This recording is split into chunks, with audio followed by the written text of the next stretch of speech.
Welcome to Mr. 2 Reviews. Today I'm going to do a comparison review between the Parker 92R and the Shaveology Phantom Series Double-Edged Safety Razor, as well as talk about why you might want to switch to a safety razor, a brief history of safety razors, and some general tips and tricks including blade and shave quality. I'll include Amazon links to all the products you see in this video in the description below. If you want to skip ahead, I'll index the video with links in the comment section. So why switch to safety razors? 4 reasons. First, it will save you a lot of money over your lifetime. Though the initial cost of a safety razor is more expensive than cartridge razors depending on which model you choose, the cost of replacement blades is much cheaper. For example, the cost of a Gillette Mach 3 Turbo with a replacement blade costs about $8, whereas a Shaveology kit is currently going for $16 on Amazon, though I paid $30 for mine about 2 years ago. I don't know if the $16 price tag is for a limited time only, as it is still priced at $30 on Shaveology's website. Keep in mind, prices are always changing, especially depending on when you come across this video. For 4 Mach 3 cartridges, you're looking at about $12, whereas you can get 100 double-edged replacement blades on Amazon for about $9. As for when to replace your blades, your mileage will vary depending on how well you maintain your blades, type and amount of hair you have, and how often you shave, but in general, DE safety blades will last longer. The second reason you might want to switch to safety razors is for hygienic reasons. Maybe I'm just a germaphobe, but I can never get all the gunk that gets stuck in between multi-bladed razors out. It could be the cause of your acne problems, skin irritations, or even infections. Using a safety razor, you can disassemble it and clean it out thoroughly between each use. But because of its single blade design, I find that it doesn't get that dirty between uses and you can simply rinse it and leave it out to dry in most cases. The third reason to switch to safety razors is that it's better for the environment. Replacement cartridges are a composite of plastics and metals and need to be replaced frequently, whereas DE razors are all stainless steel and more easily recyclable and can last a lot longer. The fourth and final reason to switch to safety razors is that it just looks nicer. You don't have to be an old-timer to use these, and in fact, I encourage parents with sons who are coming of age to use these from the very beginning, so they never have to pick up the bad habits that come with using cartridge-based razor blades. For people making the switch to safety razors, there is a learning curve. You will get cuts and nicks the first few days of using these, but you'll get the technique down after a couple weeks as you slowly discover the optimum angle and pressure to apply. People coming from disposables will naturally apply too much pressure, but you have to unlearn that habit and let the weight of the safety razor do the work for you. I also recommend that you use short repeated strokes over long broad ones.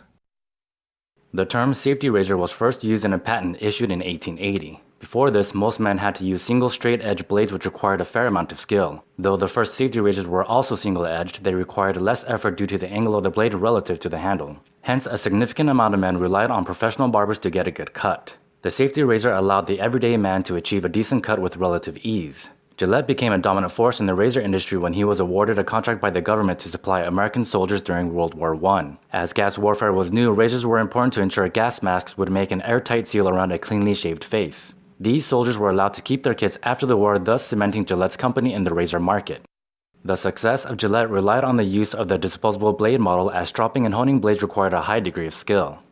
The first double-edged razors used a screw handle design like the Shaveology razor. Gillette introduced their TTO twist to open or butterfly open design in 1934, which allowed easier and faster blade replacement like the Parker 92R. A benefit of the screw handle design is that they tend to be interchangeable even with other brands, so if you don't like the handle or if a head gets damaged, you could easily replace it if you have a spare lying around. Double-edged blades were made of carbon steel up until the 1960s, which meant the blades had to be carefully dried out after each use, otherwise they would rust immediately. The introduction of chrome into steel made them stainless steel, which made them last a lot longer. In 1974, Bic introduced the first fully disposable razor where the whole razor was disposable, not just the blade. Gillette responded in kind with their Good News Double Blade razor in 1976, releasing it into the US market before Bic. The first cartridge-based triple-blade disposable razor was released by Gillette in 1998 in the Mach 3. The profit margins for these replacement cartridges are very high, something like 4,750% claimed by an industry insider. Fun fact, Gillette bought the naming rights to the NFL's New England Patriots home stadium in Foxborough, Massachusetts, in part because Gillette was founded in nearby Boston.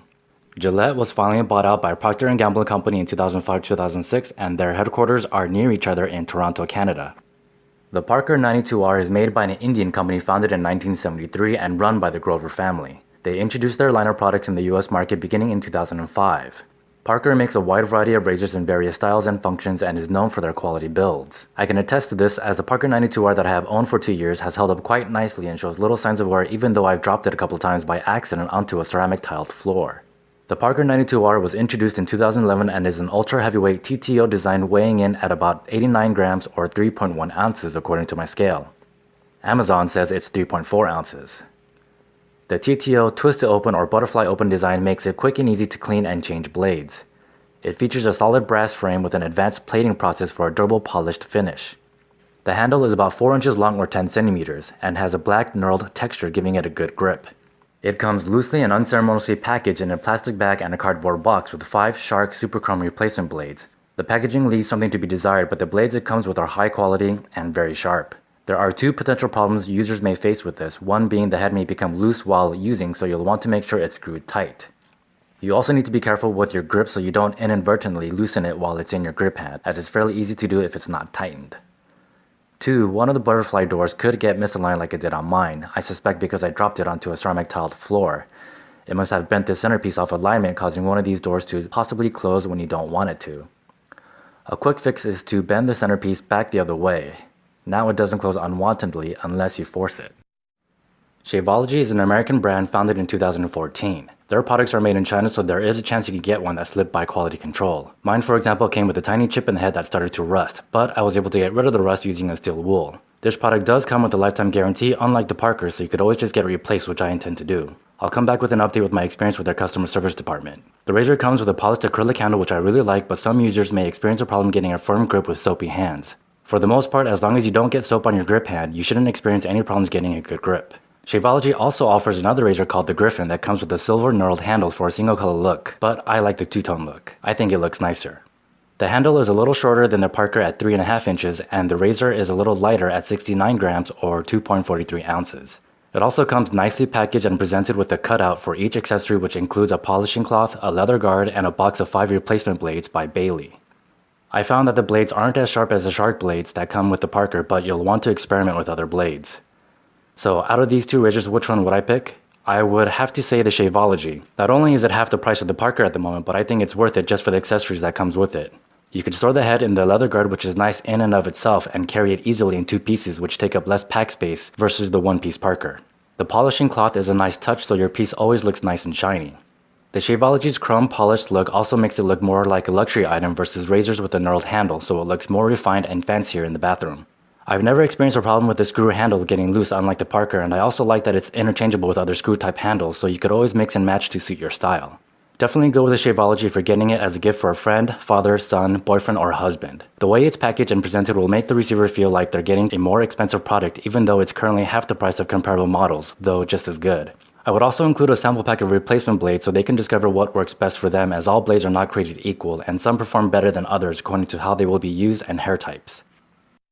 As for tips and tricks, you could extend the life of the blades by sharpening them on a whetstone. I even read that they could be sharpened on regular blue jeans. If you want to create less trash and you don't mind spending the time to sharpen your blades, I would just use a whetstone, as I couldn't get good results using blue jeans. But for the price and time it takes to use a whetstone, you might find it more convenient to simply replace the blades. In the 2 years I've had these, I've only gone through 4 blades, which comes out to 2 blades a year, but I probably use them longer than I should. For a pack of 100 razors at the rate I'm going, that's enough to last me 50 years. When you dispose the blades, make sure to save the wrapper and dispose it in the wrapper, as the razor could cut through the trash bag and or potentially harm anyone handling the trash. You could even take it a step further by snapping the blade in half. One tip though, never place 2 razors in a wrapper, as it could slice through the wrapper and cut the user. They are very thin and bend easily. If you go through a lot of blades, you could also dispose the blades in various tins, sort of like a piggy bank except for used blades. This keeps all the blades conveniently in one place, making it that much more easier to recycle along with other metals.